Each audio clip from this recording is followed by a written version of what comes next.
Enregistrement. Ce soir, c'est moi qui ai la tâche de partager la parole. Je fais juste ça. Et j'aimerais qu'on puisse, j'aimerais que vous puissiez prendre Jacques chapitre 1, versets 16 à 27. Jacques chapitre 1, versets 16 à 27. Et avant de prendre Jacques chapitre 1, versets 16 à 27, je vais lire pour nous un passage qui est très connu, qui est très célèbre, qu'on connaît tous très bien. C'est sûrement l'un des passages les plus connus au monde. Je cite Jean 3,16, Car Dieu a tant aimé le monde qu'il a donné son Fils unique, afin que quiconque croit en lui ne périsse point, mais qu'il ait la vie éternelle. Jacques 1, versets 16 à 27 maintenant. Si quelqu'un veut lire, si quelqu'un ne lit pas, je peux lire aussi. Jacques 1, versets 16 à 27. Je lis la parole de Dieu. Ne vous y trompez pas, mes frères bien-aimés. Toute grâce excellente et tout don parfait descend d'en haut, du Père des Lumières, chez lequel il n'y a aucun changement, il n'y a ni changement ni ombre de variation.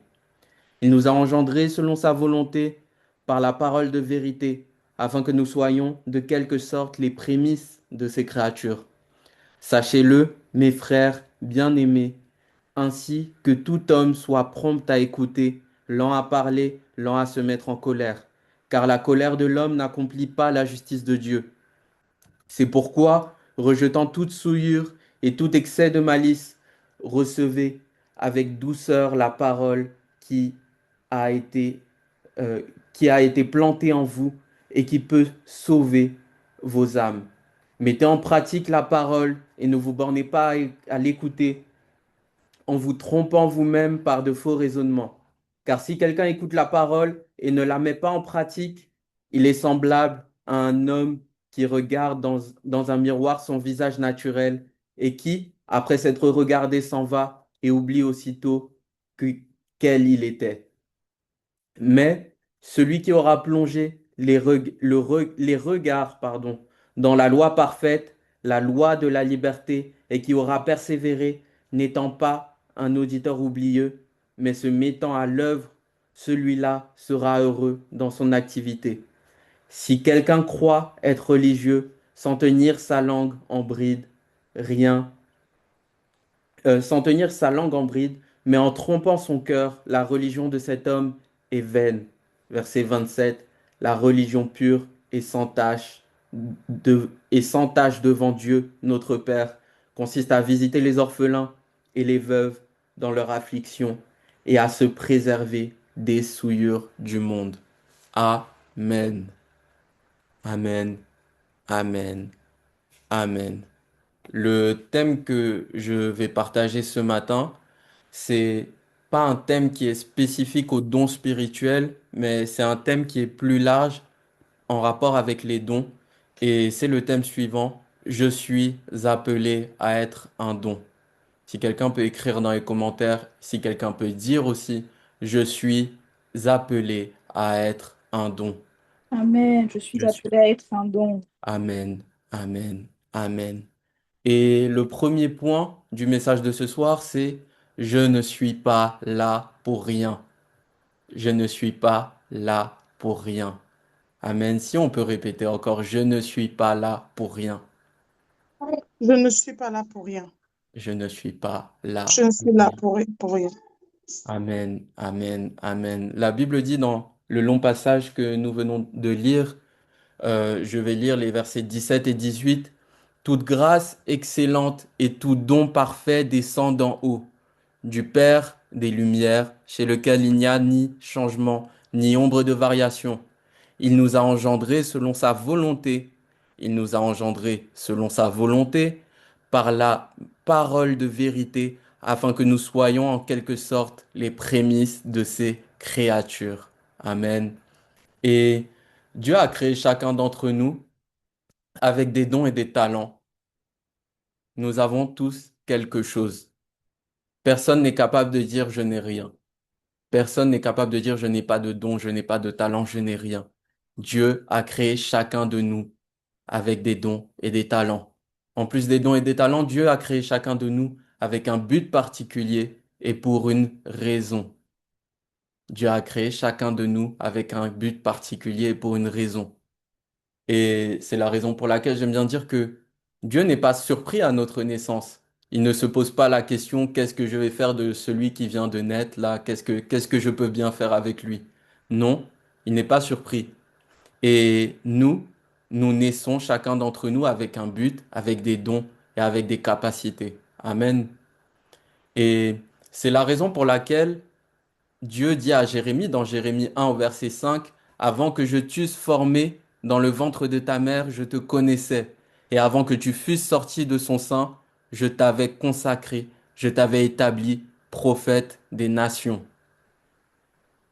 Je t'avais établi prophète des nations. Dieu ne fait pas les choses au hasard. Dieu n'est pas surpris par notre naissance. Au contraire, au contraire. Notre naissance, notre venue sur cette terre fait partie d'un plan qui est bien plus grand que ceux que nous pouvons imaginer. Amen.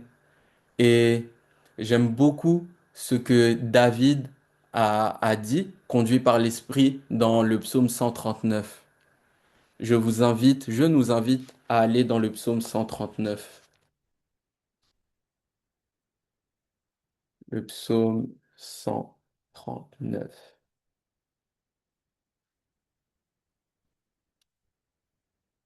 Le psaume 139.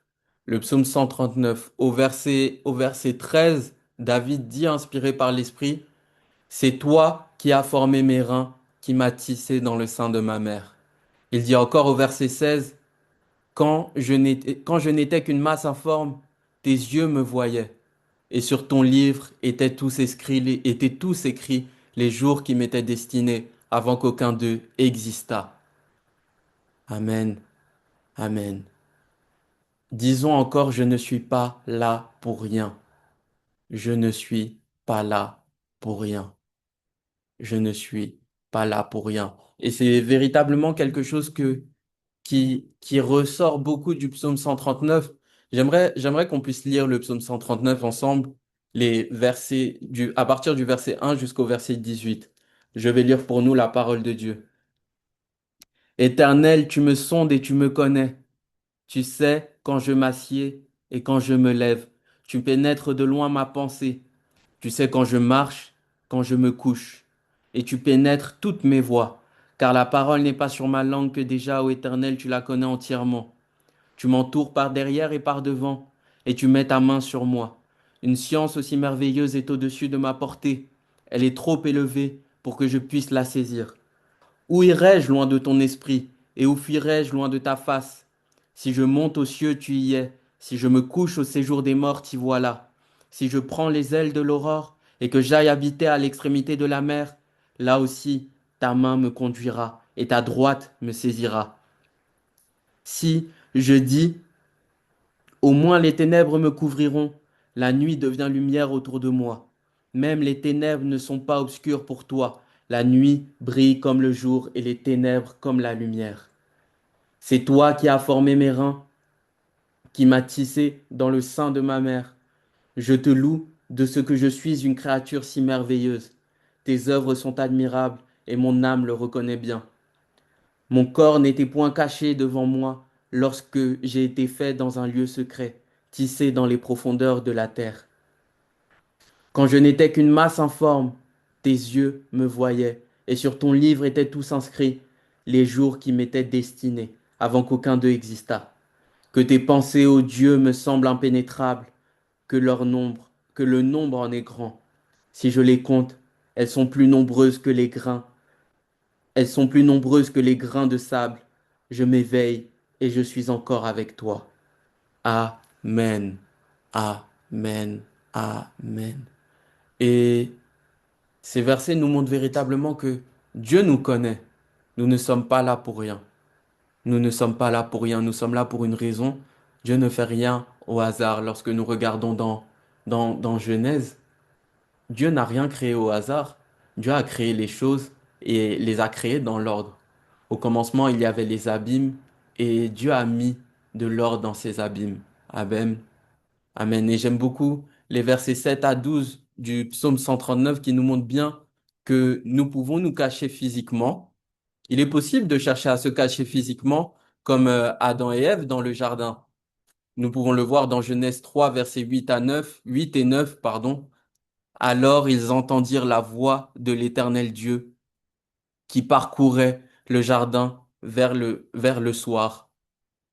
Et l'homme et sa femme se, et l'homme et sa femme se cachèrent loin de la face de l'Éternel Dieu, au milieu des arbres du jardin. Mais l'Éternel Dieu appela l'homme et lui dit, où es-tu? Il est possible de se comporter comme Adam et Ève et de se cacher de manière physique, où nous pouvons aussi nous cacher derrière des excuses, comme Jérémie qui a dit dans Jérémie 1, mais je ne suis qu'un enfant, ou encore comme Moïse dans Exode 4, versets 10 à 12, je lis pour nous. Moïse dit à l'Éternel, ah Seigneur, je ne suis pas un homme qui ait la parole facile. Ce n'est ni d'hier, ni d'avant-hier, ni même depuis que tu parles à ton serviteur, car j'ai la bouche et la langue embarrassées. L'Éternel lui dit, qui a fait la bouche de l'homme? Qui rend muet ou sourd, voyant ou aveugle? N'est-ce pas moi, l'Éternel? Va donc, je serai avec ta bouche et je t'enseignerai ce que tu auras à dire. Amen. Et je veux véritablement que nous ayons conscience de ce que Dieu est celui qui nous a créés. Comme il l'a dit à Moïse, il est celui qui nous a créés. Il sait comment il nous a fait et il sait mieux que nous ce qu'il a mis en nous. C'est d'ailleurs une stratégie qu'utilise le diable qui consiste à chercher à nous faire croire que nous sommes l'inverse de ce que Dieu dit que nous sommes. Mais, gloire à Dieu, c'est dans nos faiblesses que Dieu se glorifie. La timidité, par exemple, si nous prenons l'exemple de la timidité, c'est une véritable stratégie du diable pour museler ce que Dieu veut relâcher au travers de nous. Dieu dit que nous allons parler. Le diable cherche à instaurer une atmosphère de timidité, cherche à mettre en nous une timidité alors que véritablement c'est l'inverse de ce que Dieu dit que nous sommes. Et gloire à Dieu, le diable est un menteur et Dieu a le dernier mot. Amen. Et j'aimerais que nous puissions dire encore, je ne suis pas là pour rien. Je ne Je ne suis suis pas là pas pour rien. là pour rien.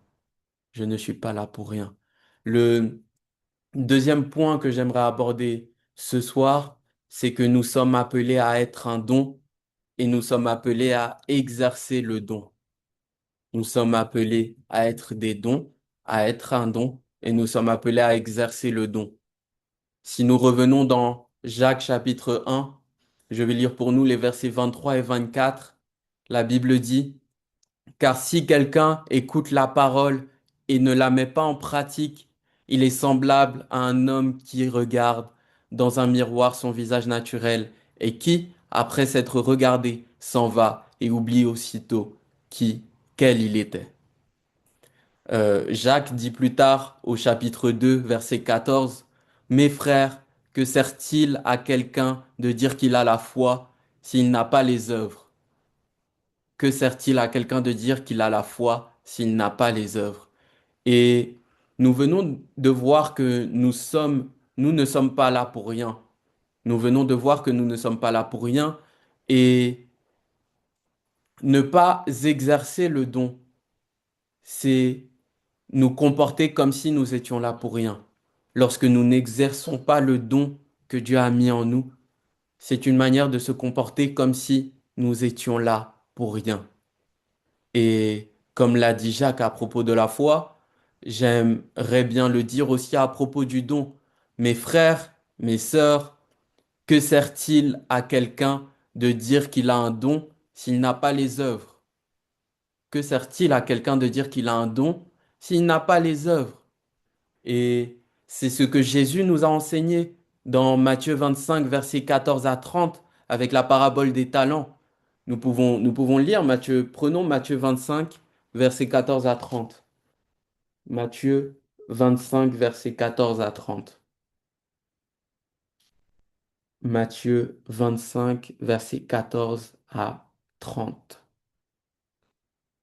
Si quelqu'un veut lire pour nous, ou je peux lire. Je lis dans le nom de Jésus, Matthieu 25, du verset Versets 14 14 à 30. à 30. Il en sera comme d'un homme qui, partant pour un voyage, appela ses serviteurs et leur remit ses biens. Il donna 5 talents à l'un, 2 à l'autre et 1 au troisième, et chacun selon sa capacité. Et il repartit. Aussitôt, celui qui avait reçu les 5 talents s'en alla, les fit valoir, et il gagna 5 autres. De même, celui qui en avait reçu 2 talents en gagna 2 autres. Celui qui n'en avait reçu qu'un alla faire un creux dans la terre et cacha l'argent de son maître.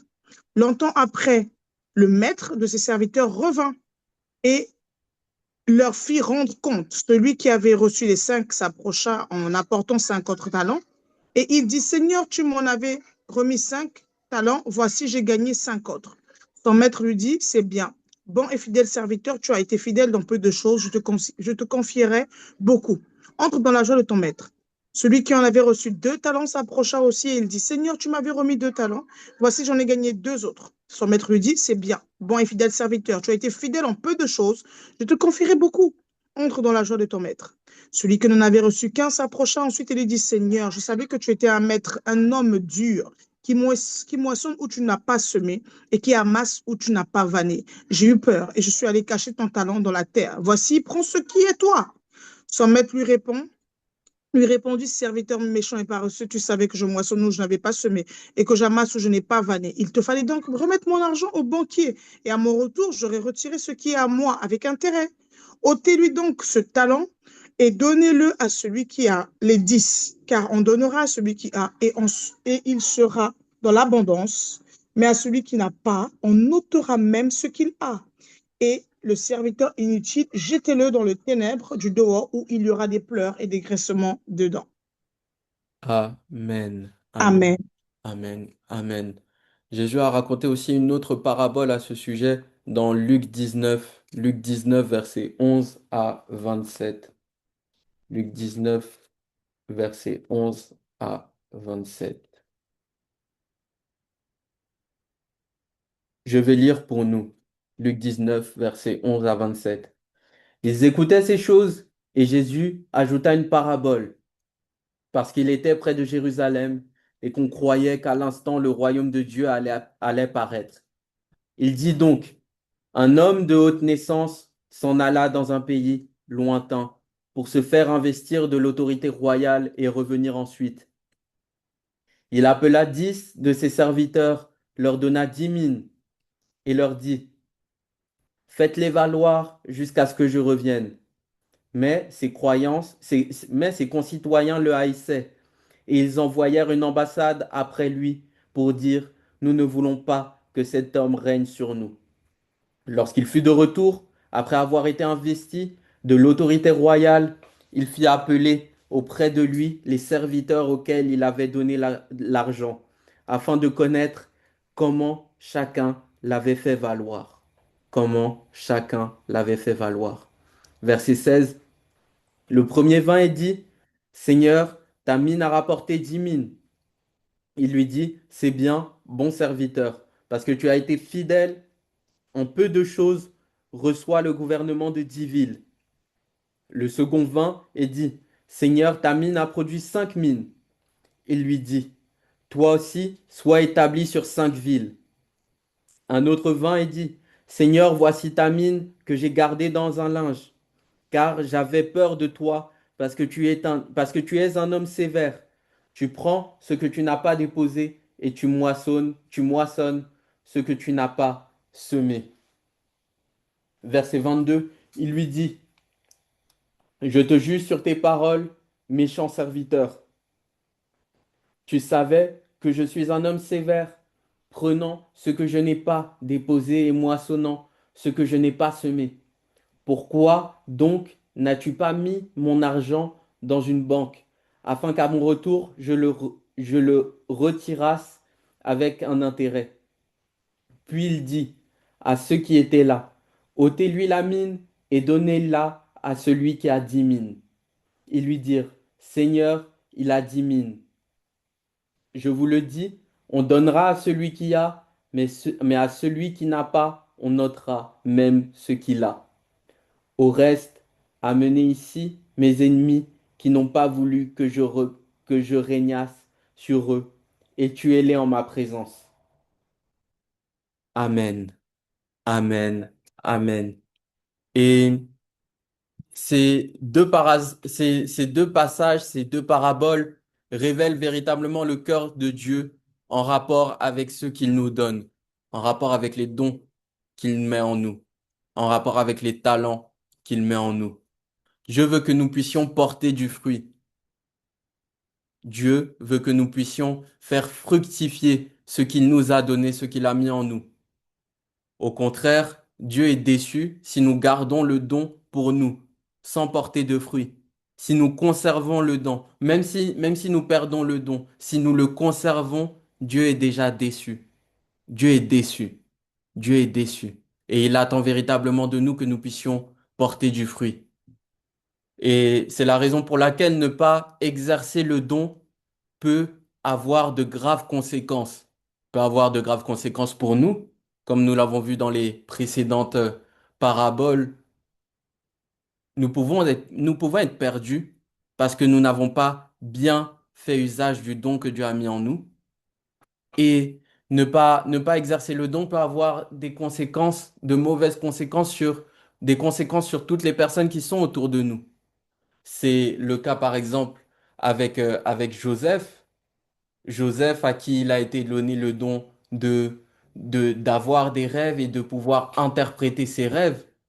Lorsqu'est venu le temps où il devait interpréter les rêves de celui qui s'occupait du pain dans la maison de Pharaon et de celui qui s'occupait de goûter le vin dans la maison de Pharaon toujours, Joseph a su interpréter les rêves. Et s'il n'avait pas interprété ces rêves-là, celui qui a été délivré et qui s'est retrouvé à nouveau dans la maison de Pharaon n'aurait pas pu se souvenir de Joseph au moment où le Pharaon a eu un rêve.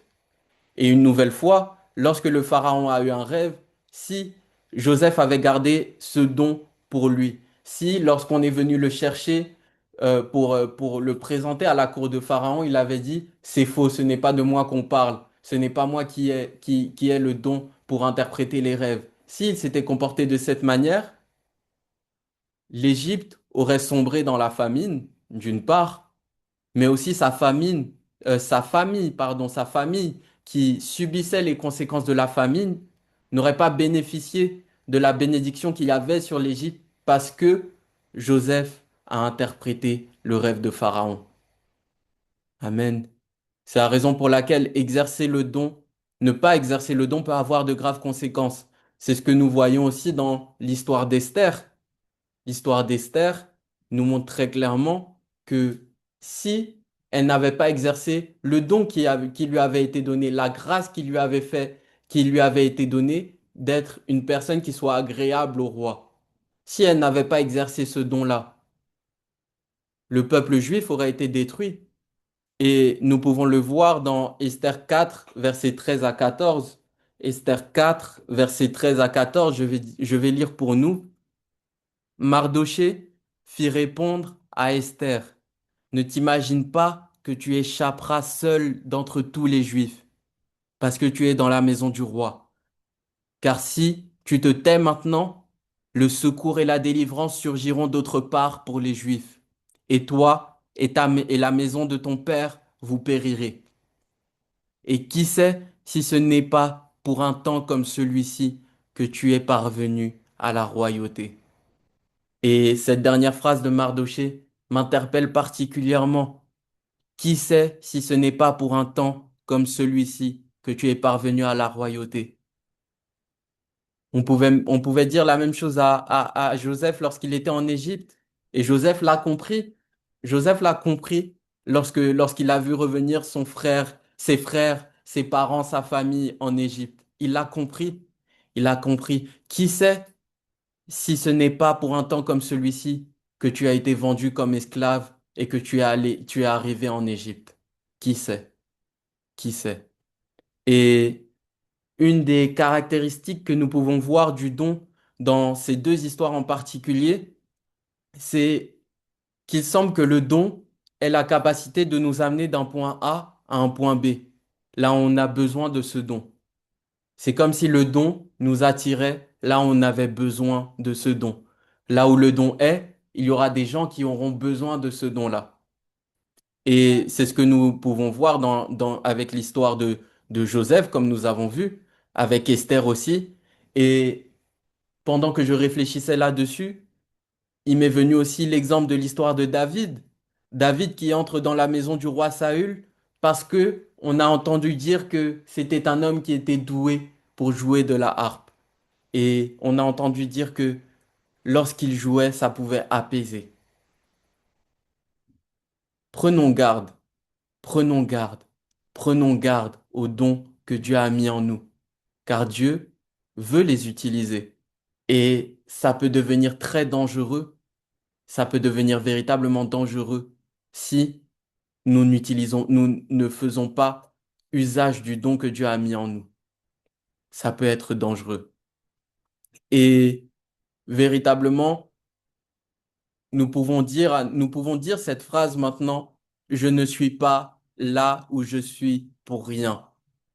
Je ne suis pas là où je suis pour rien. Je ne suis pas là où je suis pour rien. Nous l'avons vu tout à l'heure avec le psaume 139, en lisant le psaume 139, je prends pour nous le verset 16 qui dit, sur ton livre étaient tous inscrits les jours qui m'étaient destinés avant qu'aucun d'eux existât. Si nous prenons Éphésiens 2, au verset 10, la Bible dit, car nous sommes son ouvrage ayant été créé en Jésus-Christ pour accomplir de bonnes œuvres que Dieu a préparées d'avance afin que nous les pratiquions. Car nous sommes son ouvrage. Dieu nous appelle à manifester le don là où nous sommes. Et il est véritablement important d'avoir conscience que chaque situation, tout ce que nous pouvons vivre, tout est orchestré par Dieu. Tout arrive pour un but, tout arrive pour une raison. Et chaque situation a pour but de révéler d'une part le don qui est en nous, mais aussi de le manifester. Lorsque le don qui est en nous est révélé, nous devons le manifester et nous ne devons pas le garder pour nous. Amen. Le troisième point que j'aimerais aborder ce soir, c'est le point suivant. Christ, notre modèle, le don parfait. Christ, notre modèle, le don parfait. C'est la raison pour laquelle j'ai lu Jean 3,16 tout au début. Jésus est le moyen par lequel nous sommes des dons. Il est le modèle à suivre et il est le don parfait. Je redis encore Jean 3,16. J'ai l'impression de dire Jean 3,16 à chaque fois que j'ai l'occasion de parler, mais c'est un passage qui fait tellement de bien. Car Dieu a tant aimé le monde qu'il a donné son Fils unique, afin que quiconque croit en lui ne périsse point, mais qu'il ait la vie éternelle. Jésus est le don parfait. Et dans l'évangile de Matthieu, Jésus nous donne un autre aspect de la raison de sa venue. Et je vais lire pour nous Matthieu 20 au verset 28. C'est ainsi que le Fils de l'homme, et c'est Jésus qui parle, est venu, non pour être servi, mais pour servir et donner sa vie comme la rançon de plusieurs. Amen. C'est ainsi que le Fils de l'homme est venu, non pour être servi, mais pour servir et donner sa vie comme la rançon de plusieurs. De la même manière que Jésus est venu pour servir, nous aussi, nous sommes sur cette terre à ce moment précis pour servir. Ce n'est pas un hasard si nous sommes là, si nous sommes nés à la date à laquelle nous sommes nés. Ce n'est pas un hasard si nous sommes là durant cette période. Ce n'est pas un hasard si nous sommes pour certains en France, si nous sommes pour certains en Suisse, si nous sommes pour certains au Gabon, peu importe où nous sommes, ce n'est pas un hasard si nous sommes là où nous sommes. Et de la même manière que Jésus est venu pour servir, nous aussi nous sommes sur cette terre pour servir. C'est la raison pour laquelle nous avons des dons et des talents. Les dons et les talents que nous avons ont pour but de servir le mieux possible au moyen de la grâce qui nous a été donnée, au moyen de la grâce qui nous a été faite. Et le passage que nous venons de lire nous permet de mieux comprendre Romains 12, verset 1 et un principe de la parole de Dieu. Romains 12, verset 1, je vais prendre pour nous, je lis pour nous Romains 12, verset 1.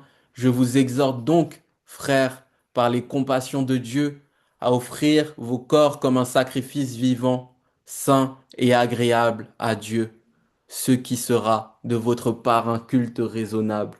Amen. Un culte raisonnable. De la même manière que Jésus a offert sa vie pour nous, a fait don de sa vie pour nous, nous devons, nous aussi, lui faire don de la nôtre. C'est notre responsabilité. Et lorsqu'on lit plusieurs versions de Romains 12, verset 1, même lorsqu'on lit des versions en anglais, on se rend compte que Paul appelle ce sacrifice-là, le sacrifice que nous faisons de nos vies pour Christ, Paul appelle ce sacrifice-là la véritable adoration.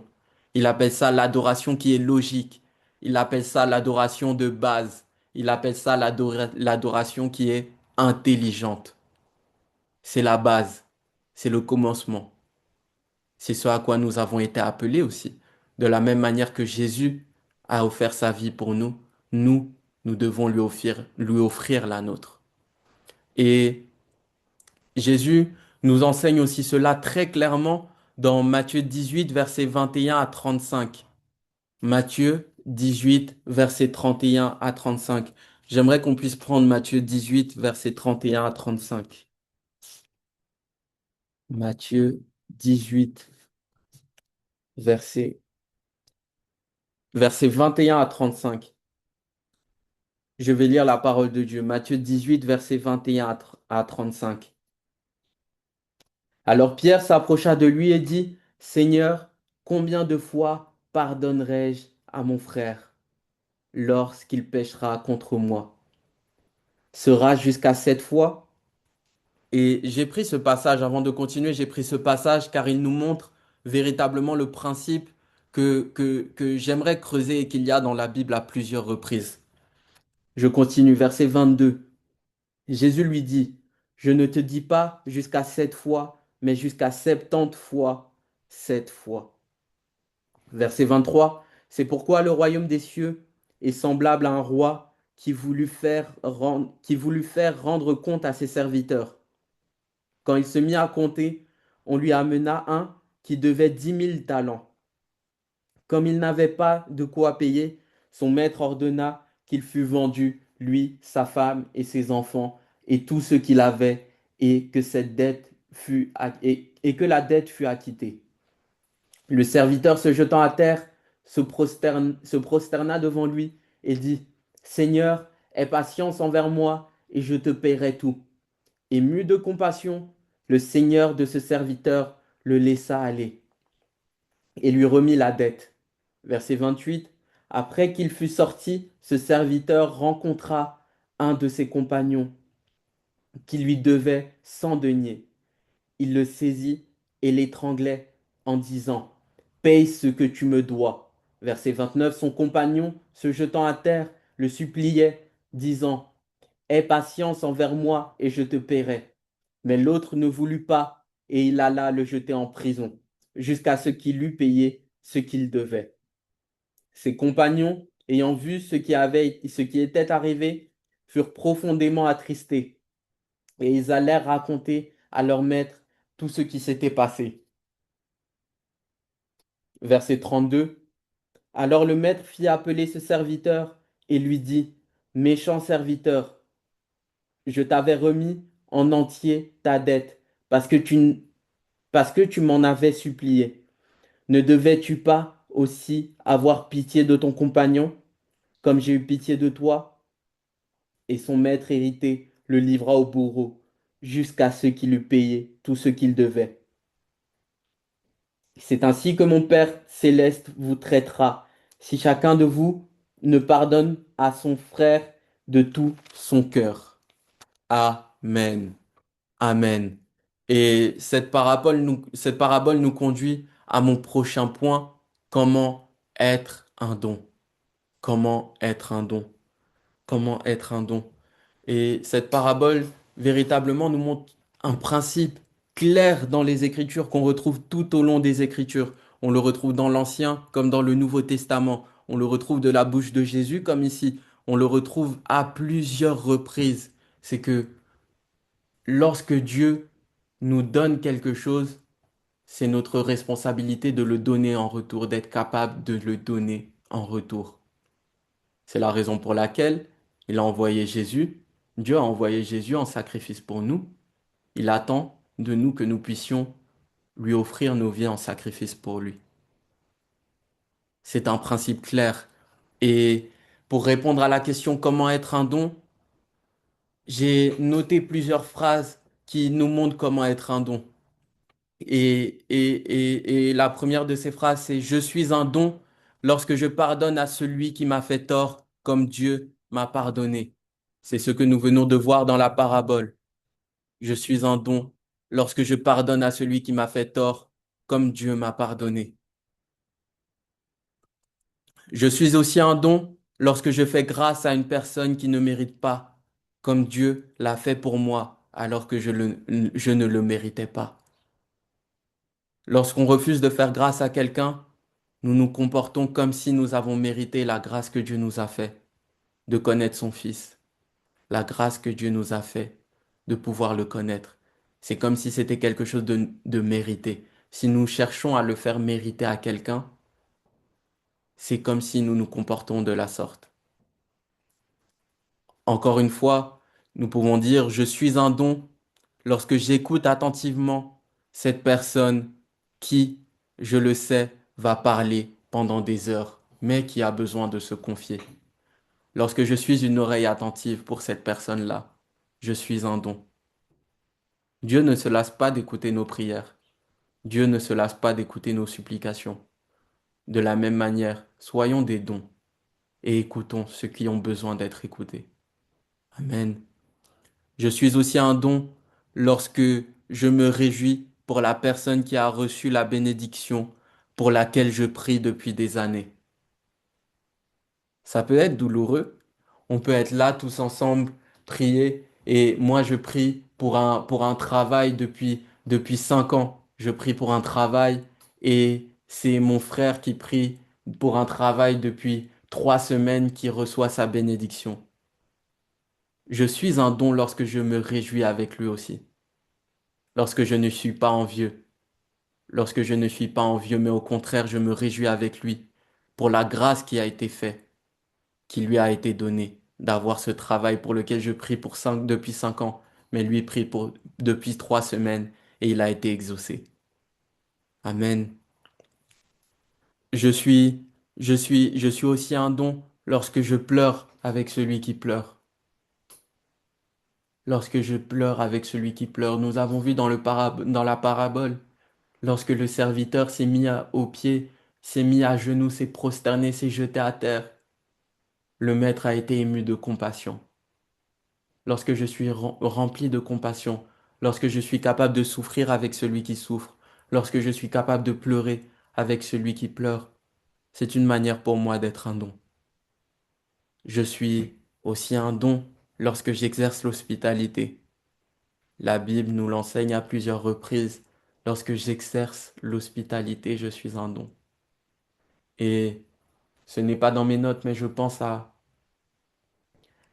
l'histoire du prophète Élisée, le prophète Élisée qui était face à l'armée syrienne. L'armée syrienne vient pour l'attaquer, pour attaquer Israël. Et le prophète Élisée, conduit par l'Esprit, déclare que cette armée est aveuglée. Et l'armée est frappée d'aveuglement.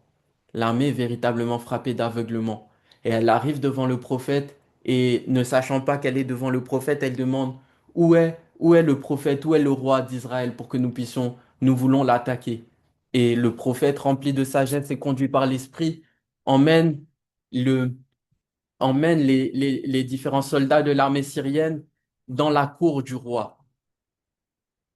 Voilà les soldats dans la cour du roi, à la merci du roi, qui a la capacité de pouvoir tous les tuer. Et lorsque le prophète Élisée prie et leur rend la vue, ils se rendent compte les soldats syriens se rendent compte qu'ils sont cernés, qu'il n'y a plus d'espoir pour eux, qu'ils sont sur le point d'être tués. Et alors que le roi d'Israël demande au prophète, est-ce que je peux les tuer? Le prophète dit, non, ne les tuons pas. Au contraire, offrons-leur un banquet. Alors le roi va faire préparer un banquet pour tous ces soldats qui étaient venus pour tuer Israël, pour détruire la nation d'Israël. Et alors que le roi et le prophète ont exercé l'hospitalité envers ceux qui les persécutaient, envers ceux qui étaient là pour les détruire, ces soldats ont été tellement émus qu'ils sont retournés vers leur roi. Et après avoir mangé, ils sont retournés vers leur roi. Et ils ont été tellement touchés par cet acte d'hospitalité, alors qu'ils s'attendaient à être tués, qu'ils n'ont plus jamais attaqué Israël. Ils n'ont plus jamais attaqué Israël. Cette histoire nous montre véritablement que je suis un don lorsque j'exerce l'hospitalité. Et j'aimerais terminer avec un témoignage, et c'est mon dernier point. Et avant de témoigner, j'aimerais prendre ces deux passages qui sont dans Acte au chapitre 3, verset 6. Je lis pour nous. Alors Pierre lui dit, je n'ai ni or ni argent, mais ce que j'ai, je te le donne. Je n'ai ni or ni argent, mais ce que j'ai, je te le donne. Mon deuxième passage se trouve dans Éphésiens, chapitre 5, verset 19 à 21. La Bible dit, et c'est Paul qui nous exhorte, c'est l'apôtre Paul qui nous exhorte, entretenez-vous par des psaumes, par des hymnes et par des cantiques spirituels, chantant et célébrant de tout votre cœur les louanges du Seigneur. Rendez continuellement grâce pour toutes choses à Dieu le Père, au nom de notre Seigneur Jésus-Christ, vous soumettant les uns aux autres dans la crainte de Christ. Amen. Amen. Et pourquoi j'ai lu ces deux passages? J'ai lu ces deux passages, pardon, parce à plusieurs reprises dans ma vie, dans ces derniers mois, cette dernière année même, j'ai envie de dire, j'ai voulu être une bénédiction financière pour différentes personnes autour de moi, sans pour autant avoir eu l'opportunité, par manque de moyens parfois, de pouvoir l'être. Cependant, ce qui ne manque pas en moi, c'est des, des témoignages, par exemple. Je ne manque pas de témoignages. Dieu a fait tellement de choses dans ma vie que j'ai la capacité de témoigner. J'ai la capacité de témoigner. Et Dieu m'a fait la grâce d'avoir cette capacité de témoigner. Donc je ne me lasse pas de témoigner dès que possible de ce que Dieu a fait dans ma vie. Amen. Dieu m'a donné aussi la capacité. Dieu m'a aussi donné des passages de la Bible lorsque je lis la Bible. Lorsque je lis la Bible, il y a des passages qui me parlent, il y a des passages qui me touchent. Il y a des psaumes qui me touchent. Il y a des chants qui me touchent aussi. Et de cette manière, je peux les partager à un frère, je peux les partager à une sœur et être une bénédiction pour cette personne. Ce n'est pas une bénédiction financière, mais comme Pierre a pu le dire, je n'ai ni or ni argent, mais ce que j'ai, je te le donne. J'ai mon témoignage. Mon témoignage est un don pour quelqu'un. Mon témoignage est une bénédiction pour quelqu'un.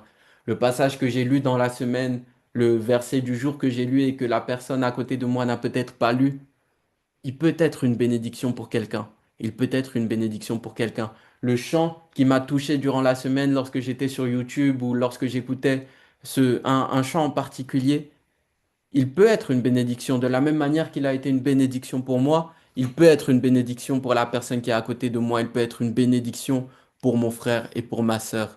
Et c'est véritablement ce que nous exhorte l'apôtre Paul à faire dans Éphésiens 5, versets 19 à 21. Amen. Et parfois, je peux aussi dire à mon frère ou à ma sœur, comment je peux prier pour toi? Comment je peux prier pour toi? Comment je peux prier pour toi? C'est une manière d'exercer le don aussi. Dieu nous a donné la capacité de prier les uns pour les autres. si nous ne nous rendons pas compte de la puissance qu'il y a dans la prière, si nous ne rendons pas compte de ça, effectivement, nous n'allons pas proposer la prière comme une forme de bénédiction. Nous n'allons pas proposer la prière comme une bénédiction. Nous n'allons pas nous rendre compte que la prière est une bénédiction, est une plus grande bénédiction même qu'une offrande financière qu'on peut faire à quelqu'un. Nous ne rendons pas compte de cela parce que nous n'avons pas conscience de la puissance de la prière. Et c'est la raison pour laquelle je nous encourage véritablement à nous entretenir les uns les autres, en priant les uns pour les autres, en témoignant de ce que Dieu fait dans nos vies les uns aux autres, en partageant des passages qui nous ont touchés, en partageant des chants qui nous ont touchés. De cette manière, nous sommes des dons. Amen. De cette manière, nous pouvons être des sources d'encouragement pour quelqu'un. Et c'est quelque chose que je le fais même de manière très simple, hein. Dans la rue, je croise des gens dans la rue et si je croise quelqu'un dans la rue, je vais lui dire bonjour, bonne journée, bonne journée, que Dieu vous bénisse. Bonjour, bonne journée, que Dieu vous bénisse. Si je croise quelqu'un qui est en train de manger dans la rue, je vais lui dire bon appétit, tout simplement. Quand je prends le bus, je fais l'effort de rentrer dans le bus, à l'avant du bus et de sortir à l'avant du bus. Pourquoi? Parce que de cette manière, je peux saluer le chauffeur du bus, je peux lui dire merci, je peux lui souhaiter une bonne journée et je ne sais pas ce par quoi il passe, je ne sais pas ce qu'il traverse dans sa vie, mais je sais que par cette parole, il peut être béni. Par cette parole, il peut être encouragé. Amen. Amen. C'est la raison pour laquelle je nous encourage véritablement à être des sources d'encouragement, à être des dons les uns pour les autres. De la même manière, j'ai reçu ces témoignages gratuitement. Lorsque j'ai été touché par un chant, j'ai été touché par ce chant gratuitement. Lorsque j'ai été touché par un passage de la Bible, je n'ai pas payé pour être touché par ce passage de la Bible. C'est un don gratuit que j'ai reçu de Dieu. De la même manière, je me dois de le donner gratuitement. Amen. Amen. Et pour conclure, j'aimerais revenir à ces deux passages que j'ai lus en ouvrant cette exhortation. Jean 3,16, je le lis à nouveau. Car Dieu a tant aimé le monde qu'il a donné son Fils unique, afin que quiconque croit en lui ne périsse point, mais qu'il ait la vie éternelle. Et ce soir, j'aimerais dire à chaque personne qui écoute, Dieu a tant aimé ta famille, Dieu a tant aimé la résidence là où tu habites, Dieu a tant aimé ton travail, Dieu a tant aimé ton quartier, Dieu a tant aimé ta ville, Dieu a tant aimé ta nation, la nation dans laquelle tu te trouves, Dieu a tant aimé ton pays d'origine. Et la liste peut continuer. Qu'il a fait de toi un témoin de Jésus. Dieu a tant aimé qu'il a fait de toi un témoin de Jésus, afin qu'à travers toi, à travers le Jésus qui est en toi, chacune des personnes que j'ai mentionnées, ton voisin, ta voisine, ta nation, ta ville, ta famille, les gens qui sont dans ton travail, afin que chacun d'entre eux puisse être sauvé. Amen. Et les dons que Dieu a mis en chacun d'entre nous, ils servent cet intérêt. Ils sont là pour cette raison. Ces dons sont là pour cette raison. Et c'est la raison pour laquelle aussi j'ai lu Jacques chapitre 1 verset 22, je le reprends. Mettez en pratique la parole. Ne vous bornez pas à l'écouter en vous trompant vous-même par de faux raisonnements. Cette parole que nous avons reçue par rapport aux dons, que nous sommes des dons et que nous ne sommes pas là pour rien et que nous sommes là où nous sommes pour une raison et que nous avons reçu Jésus pour une raison. Toutes ces paroles, je nous exhorte véritablement à les mettre en pratique, à les mettre en pratique, afin que nous soyons les dons de Dieu, les dons que Dieu nous a appelés à être. Amen, amen, amen. Je vais prier. Seigneur Jésus, je te loue et je te rends grâce pour ton Fils, Jésus-Christ, que tu as envoyé pour nous. La Bible nous dit clairement que tu as tant aimé que tu as donné ton Fils, afin que nous puissions être sauvés. Mais Seigneur, ça ne s'arrête pas là. Ça ne s'arrête pas là. Si nous avons été sauvés, nous l'avons été pour être des témoins de celui qui nous a sauvés, afin qu'un plus grand nombre soit sauvé. Seigneur, ne permets pas que nous puissions cacher les dons qui sont en nous, afin que tu sois révélé sur cette terre. Mais véritablement, délivre-nous de toute forme de timidité, de toute forme de réticence, de toute forme de peur. La Bible dit que tu nous as envoyé un esprit non un esprit de timidité, mais un esprit de force.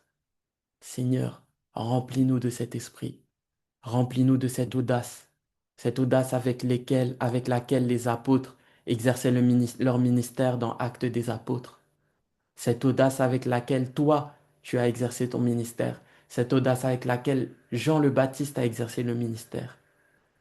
Seigneur, remplis-nous de cette audace, remplis-nous de ce courage, remplis-nous de cette force, afin que nous puissions manifester les dons qui sont en nous, afin que nous puissions être les dons que tu nous as appelés à être là où nous sommes. Seigneur, ce soir, avec mon frère, avec ma sœur, nous voulons te dire que nous avons conscience que nous avons été appelés à être des dons et que nous voulons véritablement exercer ces dons. Seigneur, je t'en supplie, aide chacun d'entre nous à être conduit par l'Esprit, car c'est ton Esprit qui nous donne la capacité d'exercer ces dons. C'est ton Esprit qui nous donne la capacité de pouvoir discerner lorsque devons nous approcher de quelqu'un et lui parler dans la rue, lorsque nous devons dire telle parole à telle personne, lorsque nous devons envoyer tel chant à telle personne, lorsque nous devons envoyer tel verset à telle personne, lorsque nous devons demander à telle personne, pour quelle raison veux-tu que je prie pour toi? Seigneur, aide-nous aussi à être remplis de compassion, aide-nous à être remplis d'amour, car sans l'amour, nous ne sommes rien. Sans l'amour, nous ne pouvons pas nous comporter de cette manière. C'est ton amour en nous qui nous permet de nous comporter de cette manière. Au nom de Jésus. Amen. Amen.